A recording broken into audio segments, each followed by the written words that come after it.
India and Mexico, and we would love to hear where else in the world you are listening to us from. So I'm going to switch for a minute to a stop share to go to our speaker mode so that you can see some of the folks who are joining us today, and I can give you a little introduction on what we're going to be doing this morning or today during our time together. So I mentioned my name is Mary Conway Datoon, and in addition to my official role as faculty member and professor at the Crummer Graduate School of Business in Rollins College, I have the distinct honor of being the graduate student. No, that would be really nice. But I am the professor and faculty director of Global Links. I want to take a minute just to share with you a little bit about what Global Links is. I know among our Zoom followers, you are very familiar and a supporter or maybe even a participant in Global Links. But for those of you who are not, let me just take a moment to say what that is. First of all, we're a team. So you see some of the team on the screen. The team is in the US, India, and Brazil. And together we deploy a train the trainer model that creates an ecosystem of support for female entrepreneurs in emerging markets. We start that process by inviting a female professor here to Rollins and Crummer in Winter Park, Florida. She, in turn, trains her students, some of whom you'll meet today, back in her home country to mentor female entrepreneurs. And that team, the entrepreneurs and the students, work to improve their businesses, strengthen their self-confidence, and consider the social and environmental impacts of their firms on their local conditions. Global Links started in 2012, so we've been around for a while. And since then, we've trained 4 scholars in 3 countries who have created this entrepreneurial ecosystem of more than 5,000 students, 350 faculty and staff, 740 community members who together support 150 females in Calcutta, India, and Sao Paulo, Brazil. Today, you will hear from the duo who sparked the flame of this worldwide movement and who, through their generosity and dedication, will help us to deploy Global Links across Latin America in the next 5 years. Let me tell you a little bit about how the webinar will proceed today. Like everything we do at Global Links, the idea is to create an inclusive, inviting environment that encourages growth for businesses and individuals. So to do this, we're going to be casual. Okay, so we're going to have some conversations. We're going to have a relaxing start to our day here in the United States and a closing of your business day there in India. We're going to hear from a few participants. Throughout the webinar, in order to manage the background noise, the general audience will be muted. And our trusted program manager, Yasmin Mesbah, who's with us here this morning, will be monitoring the chat box for your questions. So as you hear the conversation, please think about some questions, post those to the chat box here in Zoom, if you're on Zoom, and we will hopefully have some time at the end to take 1 or 2 of those questions. So phrase accordingly. And for those of you who are joining us on Facebook Live, we love to hear your comments and we are monitoring those. We'll try to respond to them. But as you know, we've got a lot of people who know our guest speaker today and our conversation partners today. So we might have a hard time getting to everyone. So let me get started by sort of introducing one of the amazing people. The beauty of working with Global Links is the people that it has brought into my life. One of those amazing individuals is Eleanor Steele. After I introduce Eleanor, I'm going to ask our immensely creative and efficient Global Links graduate assistant from Sao Paulo, Brazil, who has recently become a change maker, to introduce our special guest, Mr. Rick Goings. Okay, I'm going to just show you the agenda for a moment here.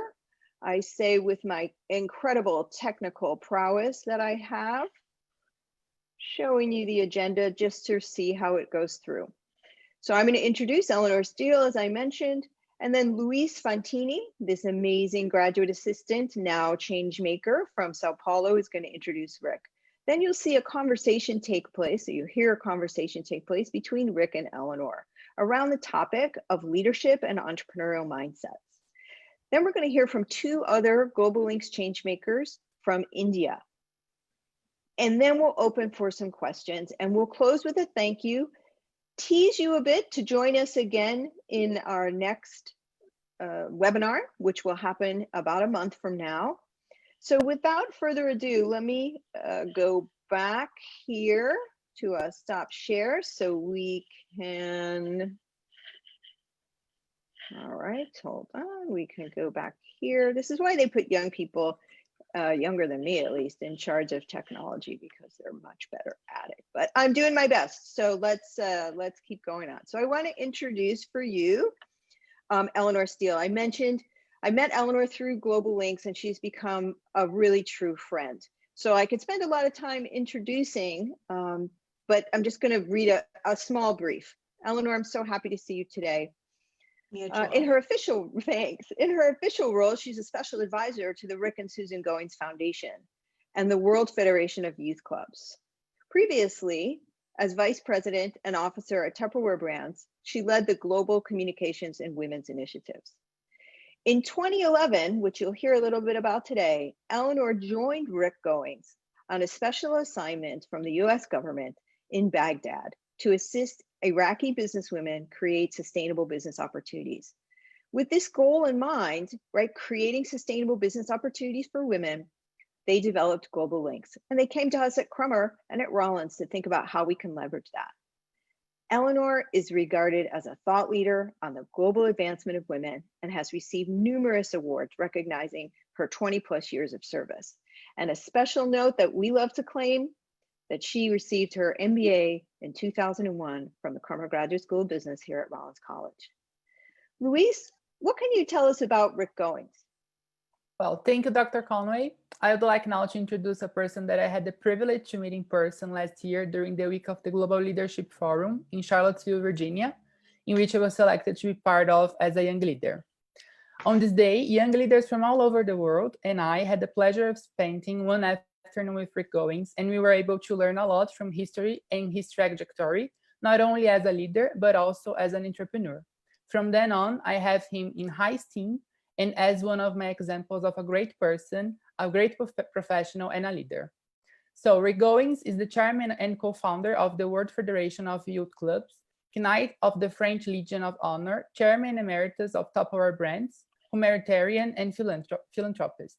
Having lived and worked in Asia for a number of years, the People's Republic of China bestowed him with the prestigious Marco Polo Award for his visionary leadership and significant role in China's economic development. Boys and Girls Clubs of America honored him with their highest award, the Herbert Hoover Humanitarian Award for his outstanding leadership, and the Holmes Group named Goings as CEO of the Year. So now please join me in welcome Mr. Goings. Luis, thank you. Obrigado. And stay safe there in Sao Paulo.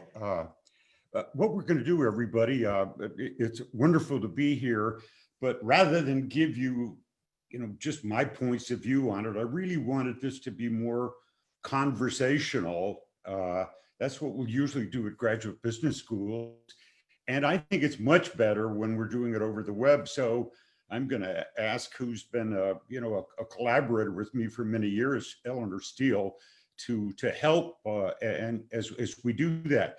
I do want to say at the beginning, thank you to particularly Rollins College, the State Department, and really it's been the collaboration of Tupperware and Eleanor that has made this possible. President Cornwall took over in the middle of the whole Global Links, and there could have been a situation where the new incoming president didn't think this was important. That isn't what happened at all. We saw a doubling of the enthusiasm and the belief that whatever we can do outside the borders of the United States is really beneficial. And that's why the whole goal is create global citizens. So, and Dr. Conway, Mary, you are a world beater, and it's been impressive to see how you have created these repeater stations around the world. So let's make this a time where we really, all of us, you guys help scale this thing up because there's 196 countries, so we've got more to go. Eleanor, please, let's begin. Okay, this is great. And as Louisa said, you know, Rick, you are known as a strong and successful leader in business around the world with over 2 decades at the helm of a public company. But one thing we all know is that not all careers are straight paths.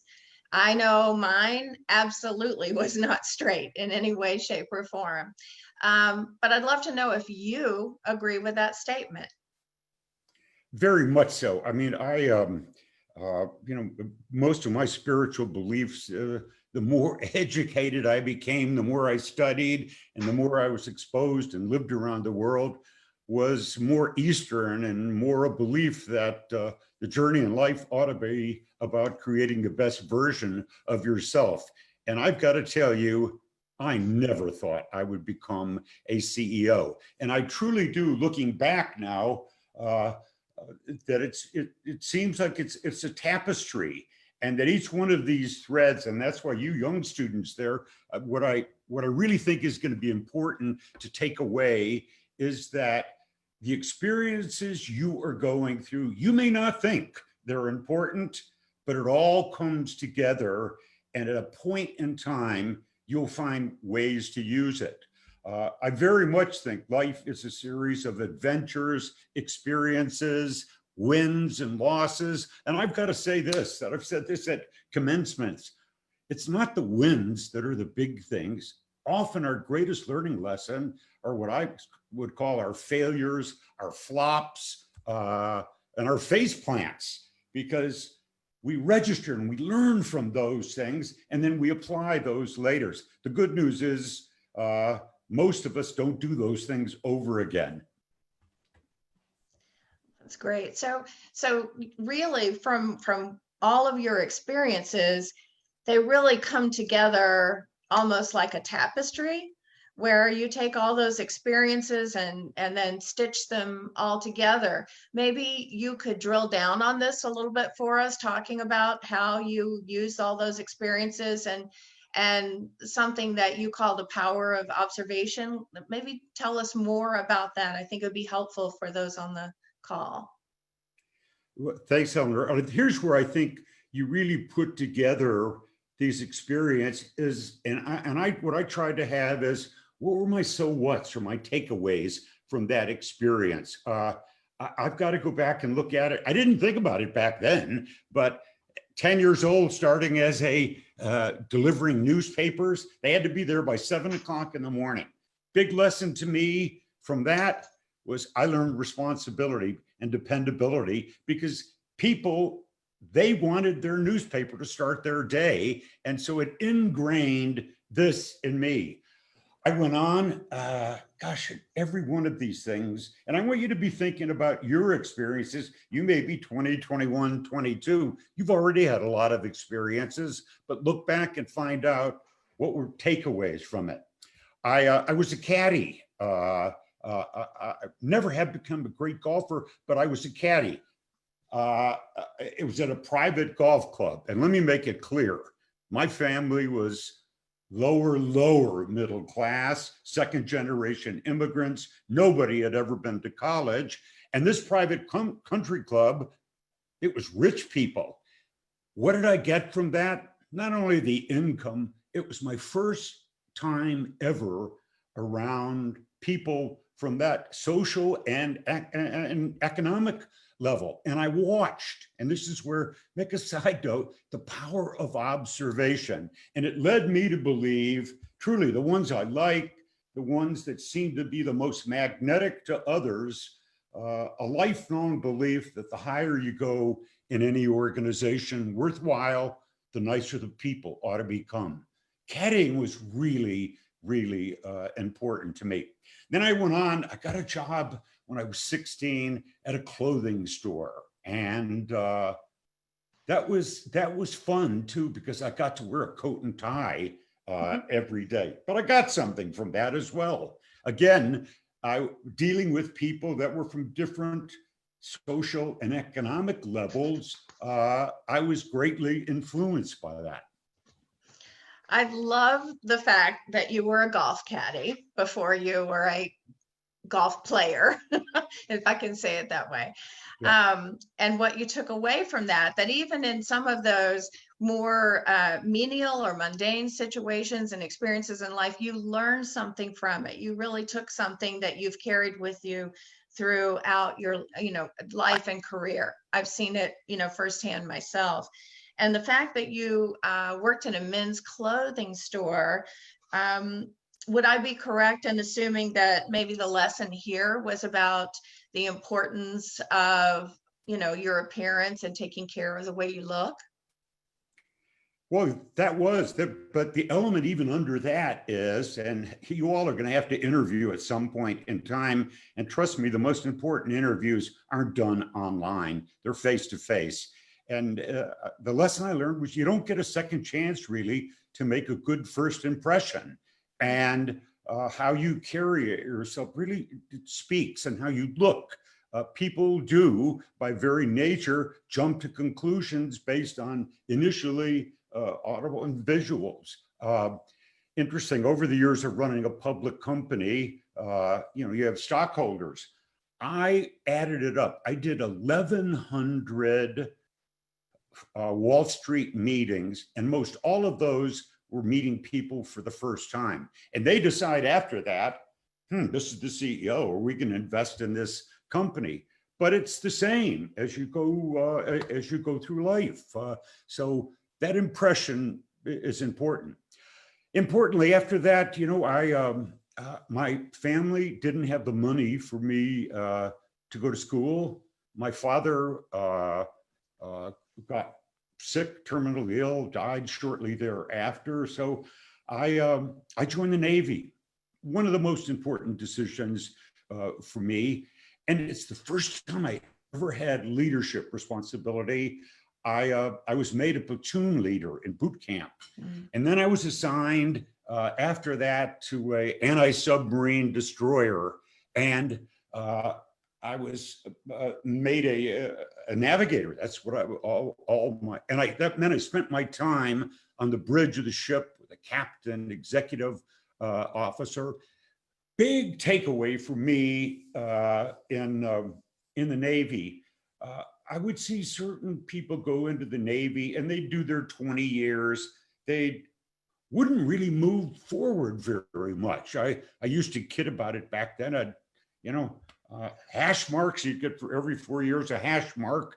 I used to say so many people, their whole life was hash marks and tattoos. Well, tattoos, the only people that had tattoos back then were in the military. Today, it seems like everybody. I think I was the only guy in the Navy who didn't get a tattoo. But I saw people go through life kind of as, well, I'm enlisted, I'm a victim. And then I saw other people say, I'm going to dial it up. I'm going to be a warrior, not in a military sense. I always say in Spanish, guerrera con corazón, a warrior with heart. I left the Navy with a different mindset, that I was really going to be more fully in charge of what happened to me. And I was going to go through life being a warrior. So it was really part of the mindset, your mindset evolving at that point. You were making almost like a transition from the military because of all that you learned there, the men that you respected and looked up to, and those decisions that you were making. So in this mindset evolution you were going through, is that when you got out, you started your first company? Yeah, I decided, I got right out of the Navy, and the government paid for my education. So I've always loved that. As a matter of fact, continued after school and starting companies. I would, in Charlottesville, Virginia, I'd take law school classes, business school classes, in addition to undergrad kinds of things. My senior year, I started a company. Great idea. It was fire detectors for the home, and I'm looking up at the ceiling because that's where they went.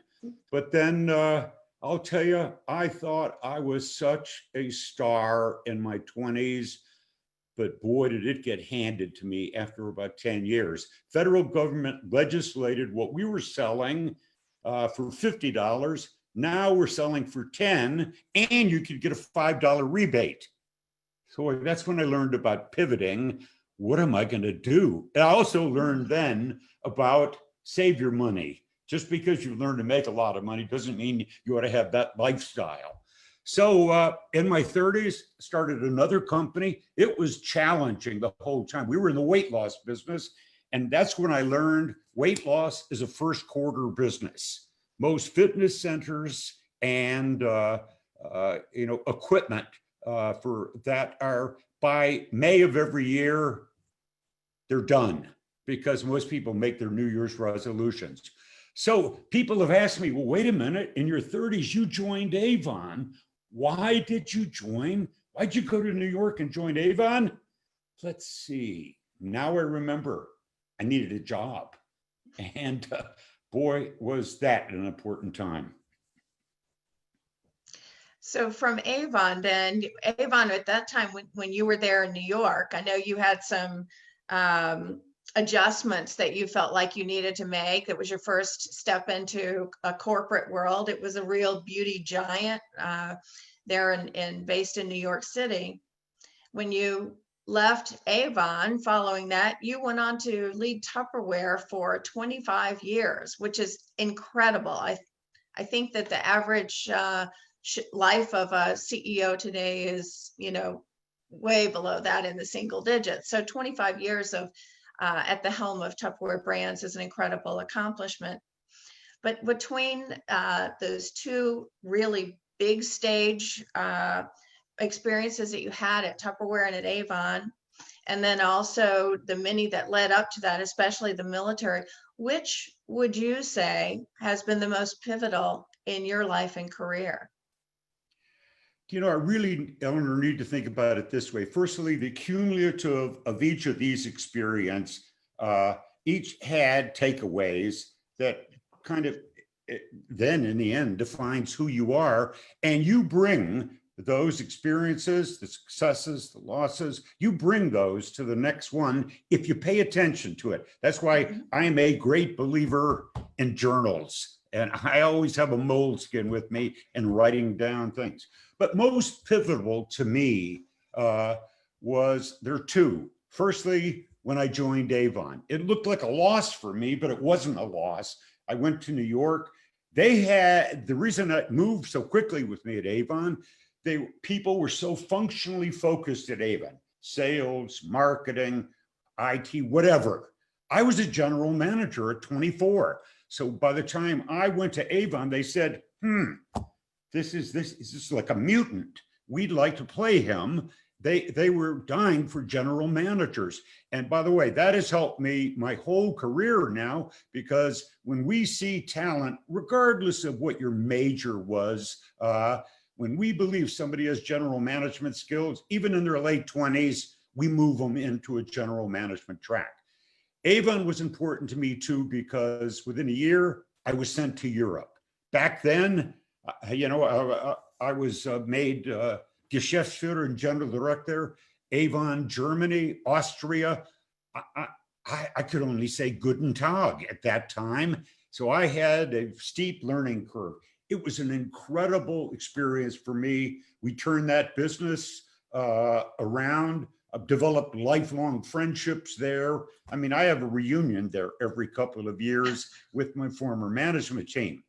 Within just 2 years, moved to Hong Kong to take over that whole part of the world, developed many relationships over there. However, the next, and the biggest and most pivotal thing was when I joined Tupperware, because it was a brand that I loved, but they really weren't focused on what gave them competitive advantage. And I would tell you, it was the ride of my life. And, we did 96% of our business outside the United States. So when I left to go to Germany, I was an American. When I came back from Asia, I was an internationalist. And I'm proud to say I've stayed that way.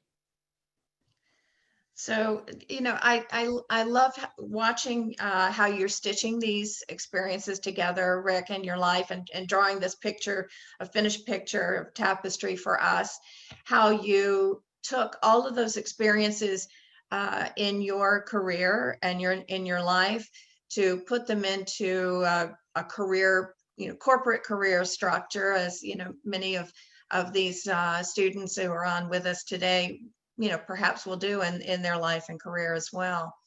But what you were just talking about is the friendships. Is one of the things that's really always been so impressive to me, is how you have maintained and really developed and built relationships with people all over the world. And I believe that you believe that relationships and culture really do matter in sustainable success. Would you agree with that? Oh, very much so. Eleanor, I think you've heard me say it. There was a famous Greek writer who has, incredible. He wrote Zorba the Greek, Konstantzakis. But he had a great saying that don't seek friends, seek comrade in arms. And I am proud to say the proudest thing of my whole career is I've never had a direct report. Once I became head of companies, I've never had a direct report quit and go somewhere else, because we were together, building on a shared purpose. And I've always said the relationships equal retention. And that's the power. People say, well, wait, no, we have to have this kind of compensation, these kind of benefits. Hey, all that matters. But if you really put it through the wine press, it's the building of relationships that matters most, which leads to culture. Mm-hmm. Good. So let's talk more about culture then. I really have seen in my own career the importance of a corporate culture. I'm sure for the students, it's a culture and experience on a campus, and with their building those lifelong friendships that'll help them forever. But let's talk about culture then for a minute, and how relationships play into that. And then as a leader, what responsibility do you have in developing a culture? Well, it is interesting because we're here, part of this is Rollins and Crummer, is that President Cornwell, we've had these discussions that he has, this is why we knew he was the right person to take Rollins in the future, because he understood Rollins, and we've really researched and found this has been verified. It's the culture, it's the experience, and you just can't get that same thing. You can do some online, but you have to have you build a culture through an experience. All a company is, and I've said this most of my career, all a company or all any organization is a collection of people. And if you put together a culture there where you can attract really good people, that you will invest in their development, you will reward them and empower them, you will retain them.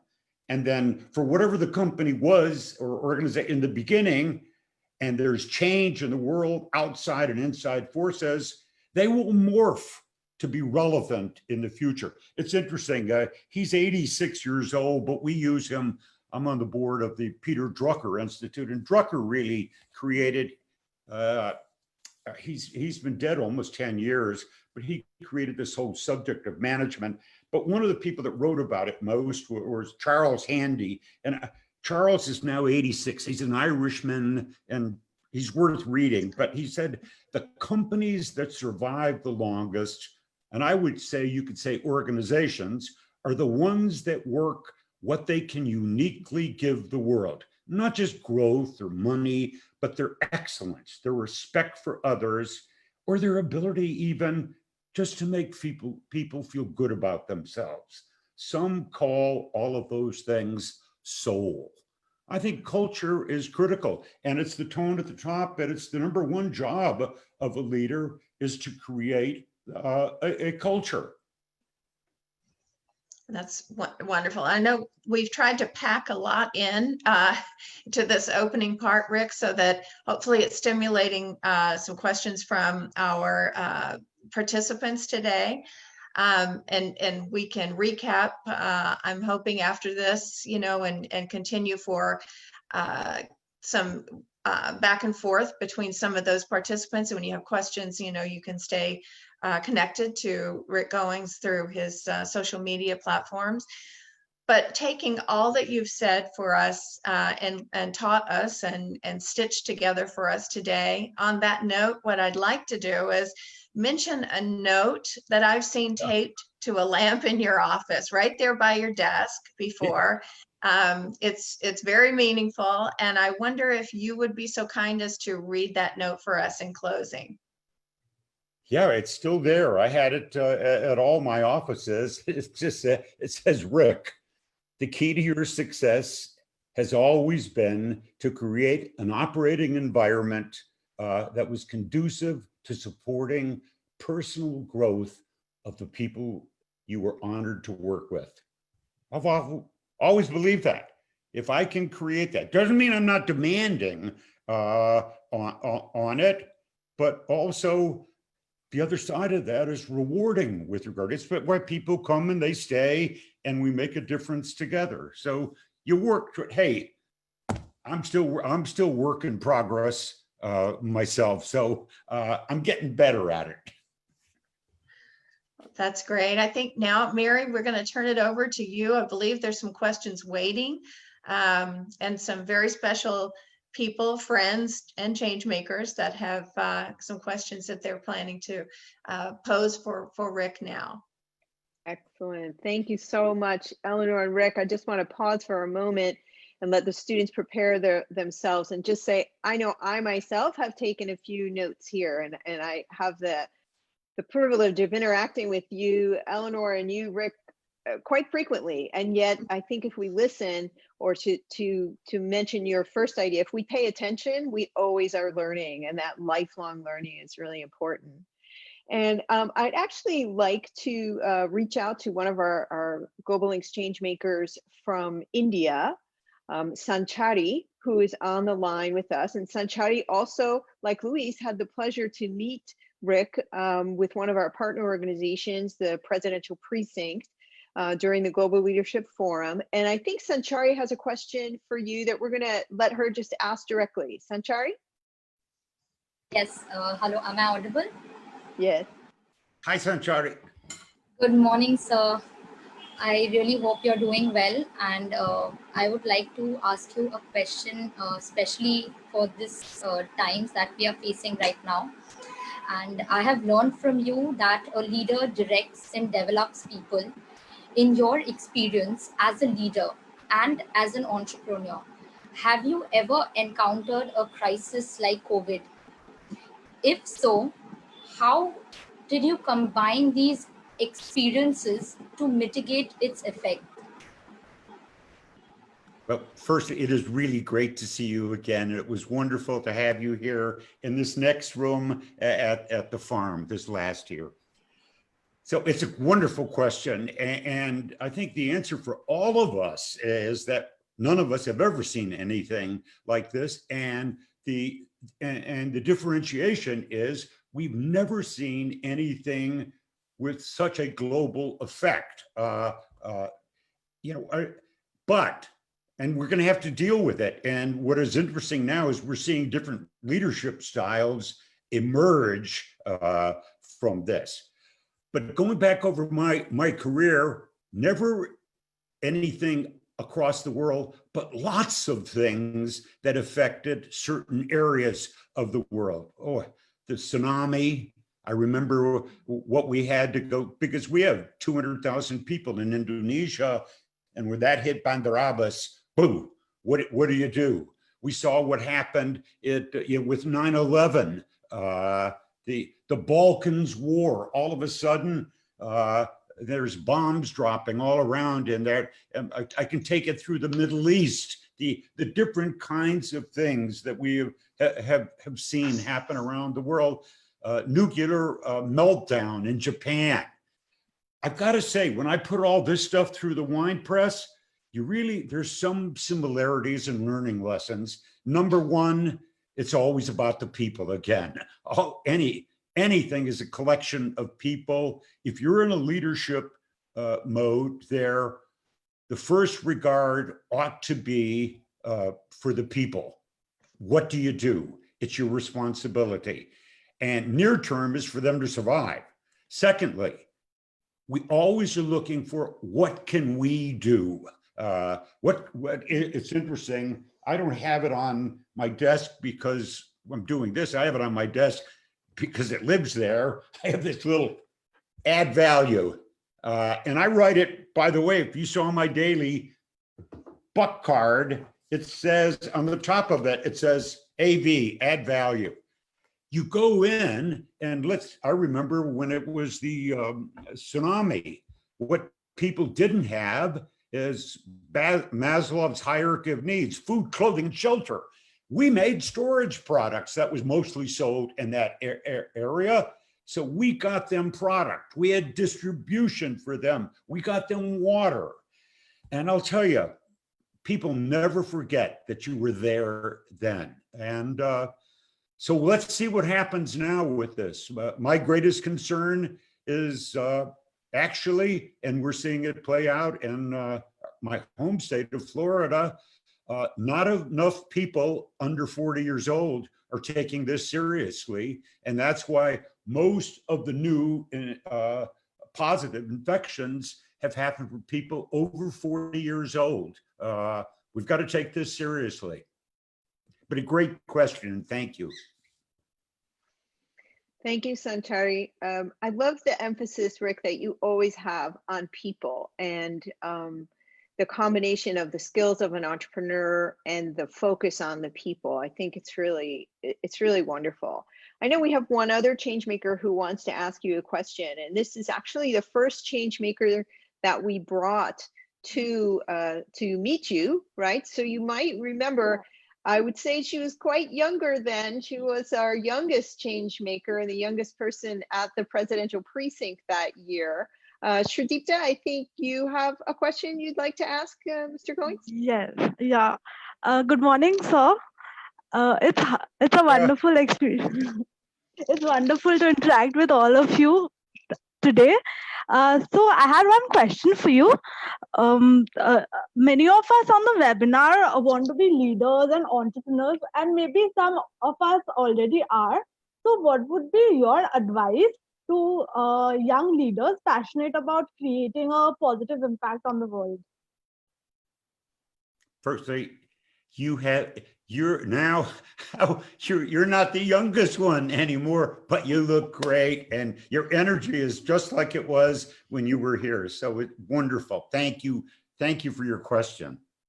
Shrita, I think it's important you start out with, firstly, I think you can add value, and it's wonderful that the bulk of young people today, particularly millennials, have said they want to have a life that has purpose to it. So this is, you really had baby boomers and depression. Those with depression, they basically had to worry about basics but the world got better, levels of prosperity. And so now you have people kind of moving up to higher values. For me, let me tell you what it was, is I made a decision early on. I wasn't going to do and utilize my life in something that didn't bring me some kind of joy when I put my head on the pillow at night. I wanted to feel good about what I do. My mother always used to tell me that a little fragrance always clings to the hand that gives you flowers. And I said, wait a minute, let me find a way to apply that in life. So I think it starts off with say no to things that don't add value to the world, and start saying things. And I believe there's a way to find value in almost all enterprises out there.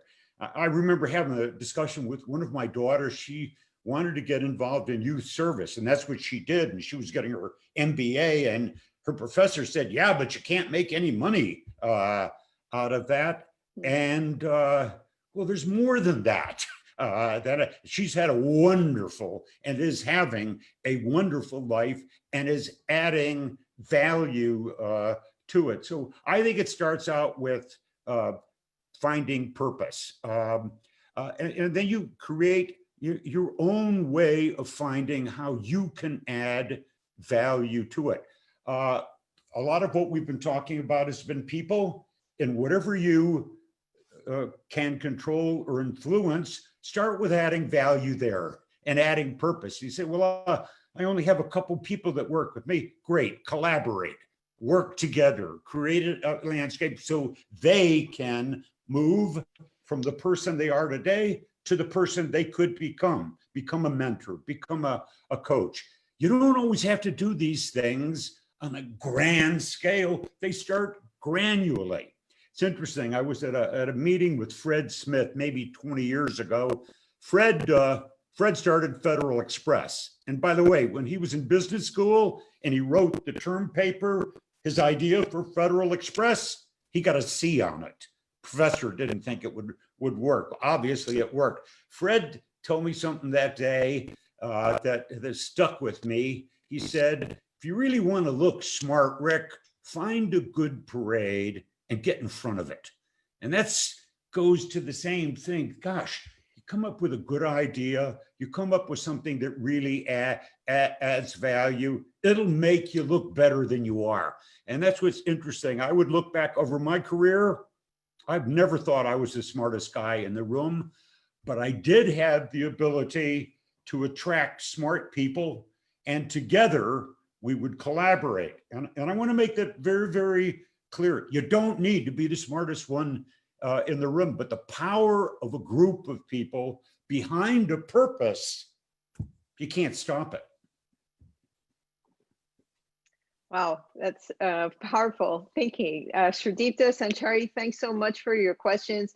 As always, it's wonderful to see you and the other change makers. And Rick, I'm going to pose a question that we've received on the chat, but just before I do that, I want to let you know. So we have change makers and students both in our current program and in the program that we're running in 2021. We also have 3 of our 4 scholars online with you today. So the 2 from Calcutta, India, Sharmista Banerjee, Rumpa Chakraborty, and of course Denise Delboni from Brazil. So they've all joined us today. We also have some of the entrepreneurs, some of the female entrepreneurs. So I want to mention that because I know if we put on a grid mode, we can see each other, but sometimes we might not know exactly who each other are. And through your continued support, Rick, as you know, we're looking to expand further into Brazil. So we're in the process of searching for our next scholar. None of our scholars are replaceable, so we're not replacing Denise Delboni by any way, shape, or form, but we're augmenting her great work there. And then we're moving to Mexico. So I know Luciano is on the call, and we look to him to help us think through what that is. I found an interesting question. We've had quite a few questions come through on the chat from those various audiences. Oh, and just because I do want to remain employed at Rollins, I should also call out, you mentioned President Cornwell is on the line. I also wanted to recognize my boss, Dean Deborah Crown is online as well. So we see the ecosystem, right, that this program creates, and that's really exciting. One of the questions that we got, and I want to ask this because I think this is very relevant for me as well. One of our students asked, and I'm going to read it for a second here. Let me see if I can find the name. I'm going to apologize in advance because I think I'm going to mispronounce the name, but it's from Aditya Samanta from India. And she asks, or oops, sorry, they ask, which is more effective, being strict or being friendly when we are leading? I think that's a real hard question. Well, firstly, I think it's an easy question. The answer is take strict off the list. Strict doesn't have a place. I mean, I would put on that is responsible on it. There are some people that they misunderstand friendly with being soft. I will tell you, me running a public company, every quarter you get measured, and you've got to reach your numbers. You've got to, do the performance. So that's a given going on, but it's balance as in everything. And I know many people, if they listened to this today, they said, gosh, this was a lot of soft stuff. No, I believe the real leadership of the future is going to be more on these kinds of things, creating these kinds of operating landscapes, the empowerment of people. Yes, you've got to sit there and, hey, I told you I was a platoon leader. I'm used to, here's what the deal is. And if we all want to win, we've got to do this. And then you parcel out what's everybody's role and responsibility in it. And you are codependent on each other to each pull your own weight. So that's not a question of being strict. It's a question of being, remember back to my newspaper route at 10? They wanted to have a newspaper there when they had their coffee in the morning. It's dependable. Don't need to be strict. Excellent. Thanks. So much of what you say is true. Life is rarely either or, right? It's a balance of that. And it's seeing the value that each person brings. And when you guys started us on this journey, which we now call Global Links, I think that was really the thing. And when I work with the students on social entrepreneurship, that's what we say is when you combine the skills of the entrepreneur and the lessons that you've learned in the college that you're in, it's that combination, right? That really brings the excellence forward. So I like that. I like that the student asked it because I think sometimes in our management education, with due respect to our management scholars on the call, we sometimes forget about the blending of that. So it's excellent. I have another question, and this one came to me. Mary, can I add one thing to that thing yes. too? If you really look at in life at the great successes, let's say in athletics or in business, and you talk to them about their mentors or coaches, you will find those weren't people that were easy on them. There were people that were tough on them, that they would say to you, Mary, you can do more. I mean, you're better than that. Mm-hmm. Let's work on how to really do that. That's not strict. That's actually helping you. We wrote a book at Boys and Girls Clubs called A Hand to Guide Me, which was it was 70 stories of mentorship. And we put Denzel Washington on the cover. I needed to send out 25 copies of that book. That's when somebody asked me, who was your mentor? Oh, there have been so many and still are so many. And here's a simple lesson too: never forget to say thank you and to let them know along the way that part of what's happening to you is because of them. Mm-hmm, mm-hmm. Good words. Thanks for sharing that. Because our topic is leadership and entrepreneurship, I'm going to flip and ask a question that's a little more entrepreneurial, and it came to me through Yasmin, so I can't recognize the exact student who asked it or the exact person. Maybe it's our entrepreneur on the line. What does it take, for example, what skills, what resources to establish a company from scratch? Well, that's why I will start out by saying all these life lessons that you get from early on it's bringing those things together. But they start in very different ways. I mean, very clearly, often it's find a need and then fill it. But with regard to the difference between being able to launch that idea and actually make it successful, wow. Most entrepreneurs fail. And the reason they fail is they didn't know the other components. They fall in love with an idea. They don't understand, what the sourcing needs are, what the value chain and the profit margins are. That's why I often say to entrepreneurs, what's a good idea? Start with a company and work with that company for a while where you get multifunctional skills and you get exposed to those skills. So almost like when I went to Avon, they said, my goodness, he knows something about marketing, sales, finance, product supply. Whoa, because those are the things you need as an entrepreneur. So if you don't have it, you got to have some partners that you bring together that have it. And the issue becomes in the early days of a new venture, who's got the resources to do all of that? Mm-hmm. Excellent. Yeah. Some folks who know me know that I'm a runner and a marathoner. And I say, even if you are doing a marathon, you're never alone.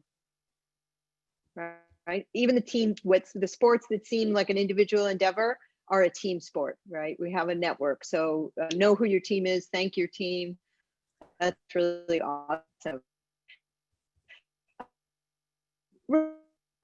This participant question around youth and the next generation of leaders, if you will. And I'm going to paraphrase one question a bit that came to us from Rakesh Sharma. She said, we are youth who have faced COVID. How can we be efficient leaders in the future if the same type of situation comes up? And I'm going to save, we got about 5 minutes and I have one more question that I want to finish off with. So I'm just prepping you on that a little bit.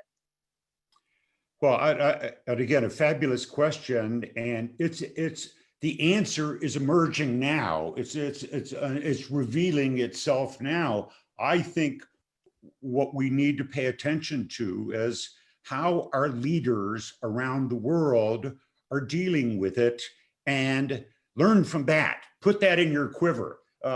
We had an hour discussion I had with the Prime Minister of Greece, who's brilliant, 52 years old, Stanford, Harvard, very bright person.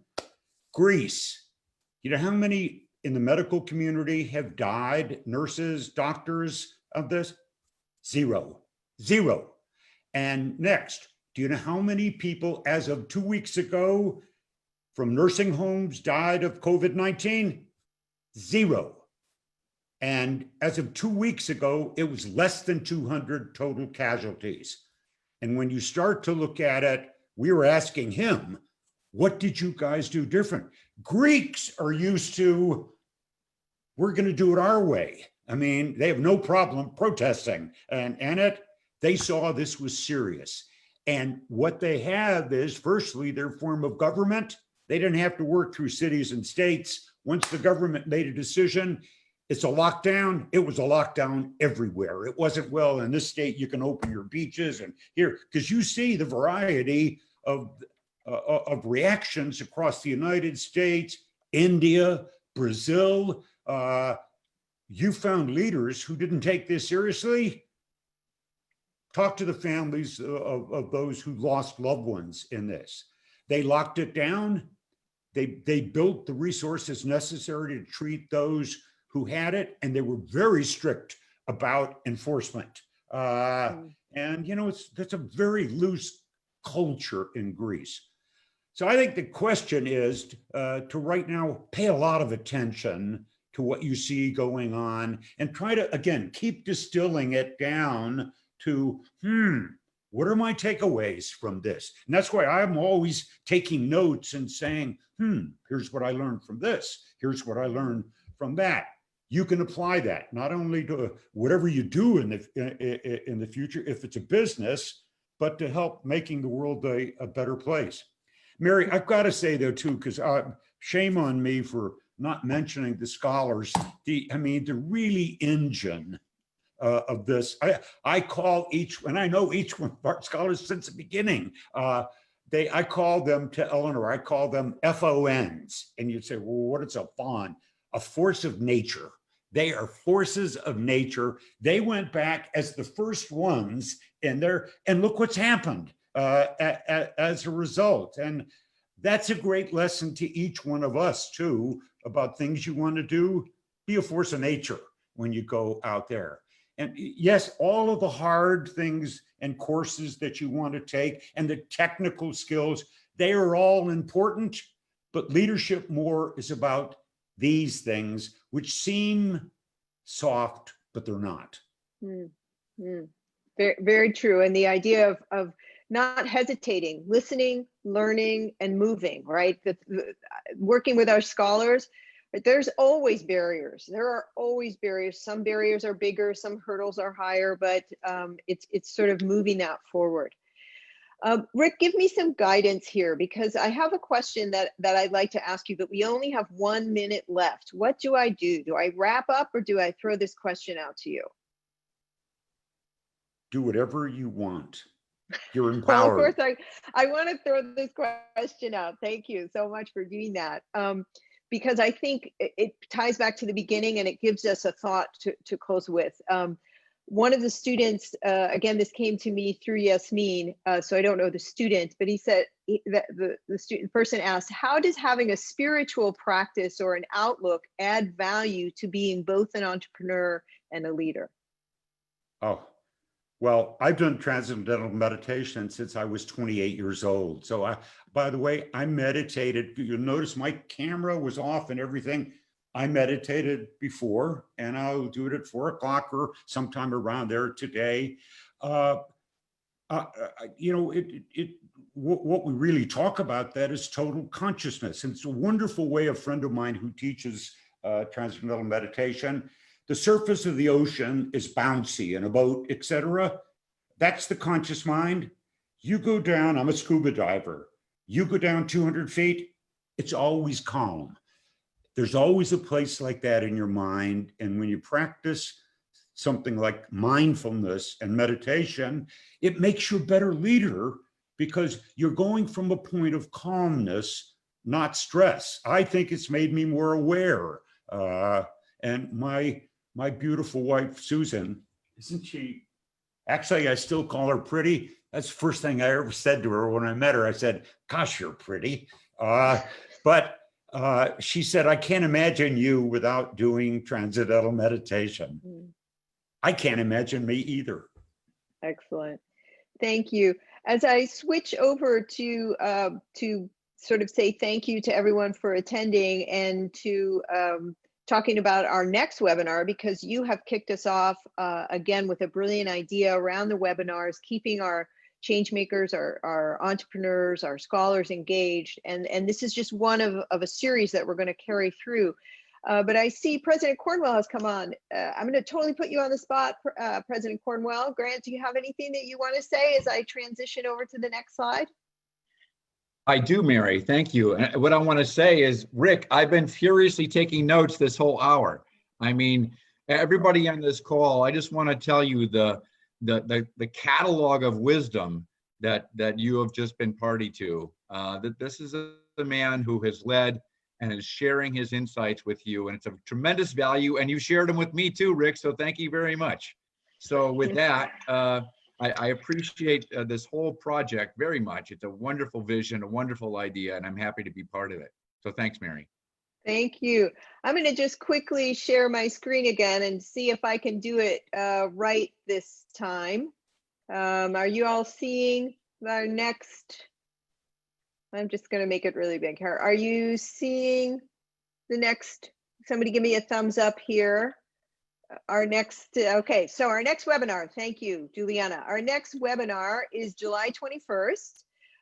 Same time. So, and we're going to have a conversation with the Global Link Scholars. So we've been talking about them a little bit, but we want to chat with them and hear about their journey, right, around Global Links and their challenges and their successes.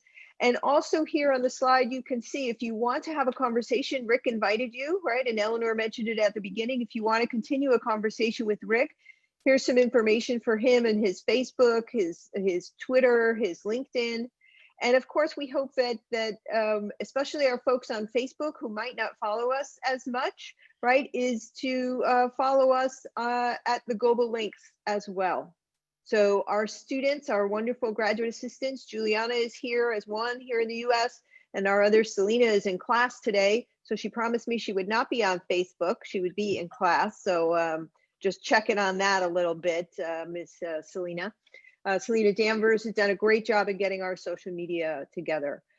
So I want to close by saying thank you, Rick, thank you, Eleanor, thank you to the tremendous work that our scholars do. And thank you, students, because you're the ones out there, our volunteers, our change makers, making a difference in the lives of the entrepreneurs, some of whom are on the line today. So I've had fun. I've learned a lot. Thank you so much. And I hope we see all of you and many more. So spread the word next month on July 21st. Thank you, Rick. Thanks, Eleanor.